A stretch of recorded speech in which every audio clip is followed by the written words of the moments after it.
ప్రధాని నరేంద్ర మోడీ రాజకీయ వ్యూహాలంటూ కొన్నిసార్లు అస్సలు ఎంత ఆలోచించినా అంతుబట్టకపోతే పోనీ ఒక్కోసారి ఉలిక్కిపడేలాగా ఉంటాయి. ఎస్, నేను చెప్తున్నది లేటెస్ట్ గా వైసీపీ ఎంపీ మిథున్ రెడ్డికి అప్పగించిన బాధ్యతల గురించి. ఏం బాధ్యతలు అప్పగించారు? India Baltics parliamentary friendship group ని లీడ్ చేసే బాధ్యత మిథున్ కి అప్పగించారు కదా. బాల్టిక్ నేషన్స్ అంటే తెలుసుగా, సోషల్ లో చదివి ఉంటున్నప్పుడు.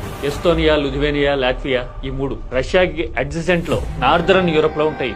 దేశాలు చిన్నవిగానే కనిపించవచ్చు, బట్ పార్లమెంటరీ డెలిగేషన్ ని రిప్రజెంట్ చేస్తున్నప్పుడు nothing is two small, everything is significant కదా.